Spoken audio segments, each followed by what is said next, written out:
8 سال مدینہ میں محنت کی، پھر جب آپ مدینے سے فاتح بن کے آتے ہیں، کیا عجیب منظر ہے، جہاں سے رات کے اندھیروں میں چھپ چھپ کے جا رہے ہیں، 8 سال کے بعد آپ وہاں فاتح بن کے آ رہے ہیں۔ 8 سال پہلے آپ اکیلے ہیں، یار غار صدیق کے ساتھ ہیں، لیکن جب آپ آتے ہیں تو 10,000 قدوسیوں کی فوج ہے۔ کیا عجیب شان ہے۔ قرآن نے پہلی تسلی دی، کیا فرمایا کہ ان الذی فرض علیک القرآن، ان الذی فرض علیک القرآن لرادک الی معاد۔ میرا پاک پیغمبر جس نے آپ پر قرآن کی تبلیغ، قرآن کا پہنچانا فرض قرار دیا ہے، آپ فکر نہ کیجئے، آپ جس قرآن کے لیے آج مکہ چھوڑ رہے ہیں وہی شاہانہ انداز میں آپ کو پلٹائے گا۔ ایک تفسیر یہ بھی، لَرَادُّكَ إِلَى مَعَادٍ، آپ آئیں گے اور بڑی شان سے آئیں گے۔ جب آپ مکہ فتح کرتے ہیں، یہ وہی مکہ ہے، وہی حرم ہے جہاں 360 بت رکھے ہوئے ہیں، جہاں آپ پر طواف کی پابندی ہے، یہ وہی مرکز ہے کہ آپ جب جا کے کہتے ہیں عثمان سے، عثمان چابی دے دو، میں ذرا حرم جانا چاہتا ہوں، وہ بڑی تندی کے ساتھ، تشروئی کے ساتھ، نہیں دیتا ہوں چابی، نہیں دیتا ہوں، بہت سخت رویہ۔ نبی علیہ السلام نے فرمایا عثمان یاد رکھ لینا، آج چابی آپ کے پاس ہے اور میں تو سے بڑے پیار سے مطالبہ کرتا ہوں، تیرا یہ رویہ ہے، لیکن وہ دن بھی آئے گا کہ یہ چابی میرے ہاتھ میں ہوگی، یہ میرے ہاتھ میں ہوگی، پھر میری مرضی ہوگی، جسے چاہوں گا میں دے دوں گا۔ عثمان نے کہا یہ کیسے ہو سکتا ہے، لیکن آج بتانے لگا ہوں 8 سال کے بعد جب آپ فاتح بن کے آ رہے ہیں، سارے لرزہ بر اندام ہیں۔ آج خدا جانے ہمارے بارے میں کوڑے لگنے کا فیصلہ ہوتا ہے، سر قلم کیے جائیں گے، گھسیٹا جائے گا، سارے مظالم ان کی آنکھوں کے سامنے ہیں کہ بلال کو مکی کی گلیوں میں گھسیٹا تھا، صہیب رومی پہ ظلم کیا تھا، امیر حمزہ کے ٹوٹے وجود یاد تھے ان کے، حضرت سمیہ کا وجود ان کو یاد تھا، یہ سارے مظالم ان کو یاد تھے، اور لرزہ بر اندام ہے۔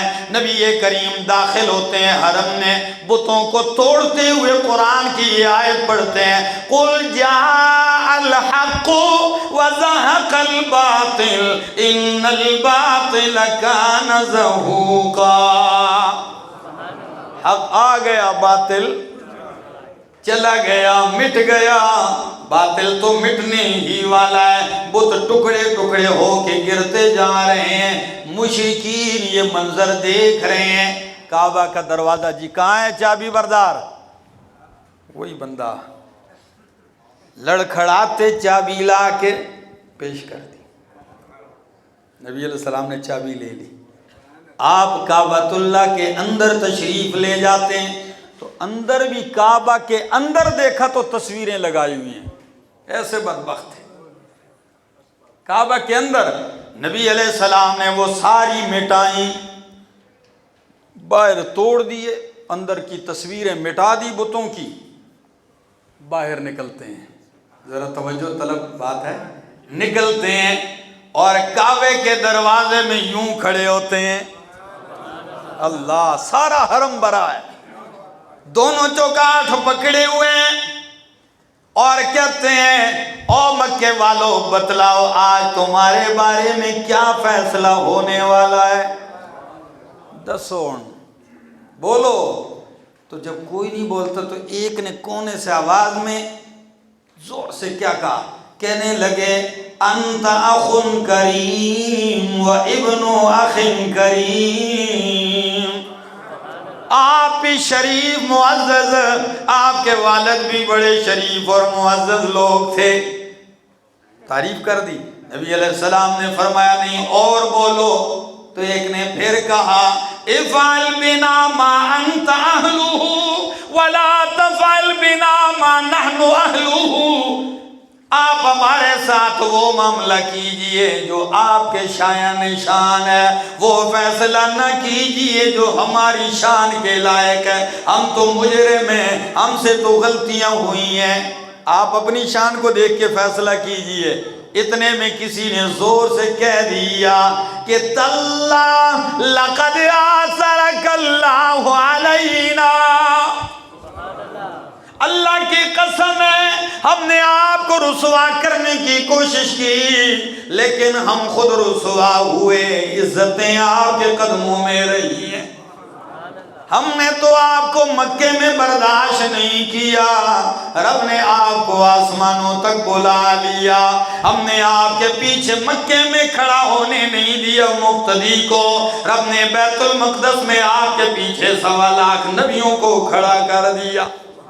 ہم نے تو بڑی کوشش کی، ہم ہی خطا کار ہیں، ہم ہی سزاوار ہیں۔ جب یہ جرمانہ اور یہ وہی جملے تھے جو برادران یوسف نے یوسف علیہ السلام کو پہچاننے کے بعد کہے تھے کہ جس یوسف کو ہم نے کنویں میں پھینک دیا، اور پھینکا بھی اس حال میں کہ یوسف علیہ السلام کبھی ایک سے چمٹتے ہیں وہ مارتا ہے، تو دوسرے بھائی سے چمٹتے ہیں وہ مارتا ہے پیٹتا ہے، تیسرے سے آپ ہی تو میرے بھائی ہیں، سب مارتے ہیں، کنویں میں پھینکا۔ کیا پتا کہ جس یوسف کو کنویں میں پھینکا رب نے اسے تخت بادشاہی پہ بٹھا دیا ہے۔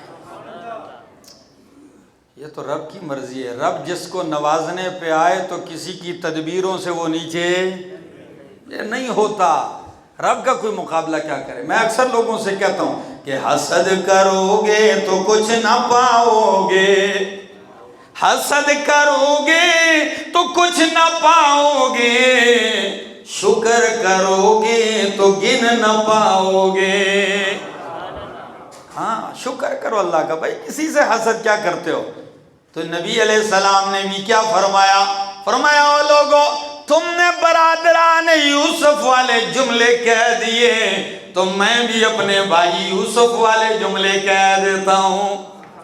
فرمایا جاؤ سب کو میں نے معاف کر دیا، لا تثریب علیکم اليوم فاذهبوا انتم الطلقاء، جاؤ سارے میں نے معاف کر دیے، آزاد ہو گئے ہو۔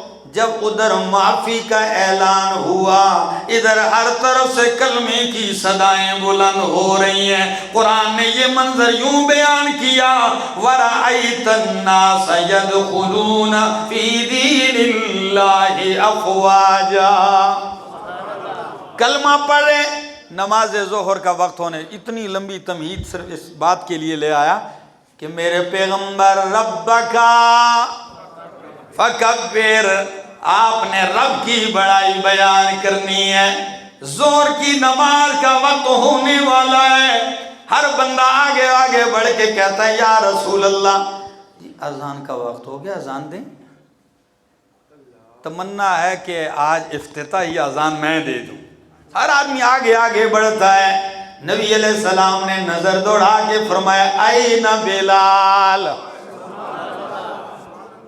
این بلال، کہاں ہے وہ سیاہ رنگ کا کالا بلال جسے مکے کی گلیوں میں گھسیٹا گیا، جسے یہاں احد کا نعرہ لگانے سے روکا گیا؟ کہاں ہے بلال؟ بلال صفیں چیرتے ہوئے آ گیا، لبیک و سعدیک یا رسول اللہ، حاضر ہوں فرمائیے۔ فرمایا بلال آج اذان آپ کا نمبر ہے، آپ کی باری ہے، آج اذان دو۔ فرمایا یا رسول اللہ مدینہ میں تو جگہ مقرر تھی، یہاں کہاں کھڑے ہو کے اذان دو؟ فرمایا بلال آج وہاں چڑھ کے اذان دیں کہ ساری کائنات نیچے ہے اور میرا غلام بلال اوپر ہے۔ کعبے کی چھت پہ چڑھ جاؤ، پتہ ہے میں اپنی جگہ سوچتا ہوں میرے رونگٹے کھڑے ہو جاتے ہیں کہ اس وقت آپ کو خوشی کتنی ہوئی ہوگی بلال. اور آپ اٹھائیے تاریخ ابن کثیر اٹھائیے اور السیرۃ النبویہ اٹھائیے, علامہ ابن کثیر کی سیرت ابن ہشام اٹھائیے, لکھا ہے تمام سیرت کی کتابوں نے لکھا ہے جب بلال اوپر چڑھتے ہیں کعبہ پر, قریشی ہاشمی سید عربی آزاد امیر سردار لیڈر نیچے ہیں اور بلال اوپر ہے, اتنے میں ایک بندے نے اپنی آنکھوں پہ یوں انگلیاں رکھ دی, ہاتھ رکھ دی. کسی نے کہا بھائی آنکھوں پہ آپ نے ہاتھ, کہتا مجھ سے نہیں دیکھا جا رہا کہ ہم نیچے اور غلام اوپر, مجھ سے نہیں برداشت ہو رہا. ایک کھڑا تھا اس نے ایک جملہ یہ بھی کہہ دیا, کہتا ہے شکر ہے میرا پیو کل مر گیا ہے, کہتا ہے شکر ہے میرا باپ کل مر گیا ہے, آج زندہ ہوتا یہ منظر کس طرح دیکھتا وہ اپنی آنکھوں سے. اتنا غرور. لیکن بلال چڑھتے ہیں, میں نے کہا رب کا, تو بلال کھڑے ہوتے ہیں, وہی 360 بت نیچے, بلال کہتے ہیں اللہ اکبر اللہ اکبر. آئے کیا مزہ آیا ہوگا. نبی علیہ السلام سامنے ہیں, رب کا فکبر, ایسا عمل کیا آپ نے اس پر, رب کی ایسی بڑائیاں بیان کی ہیں, بتوں کو توڑا, بتوں کے پجاریوں کو زیر کیا.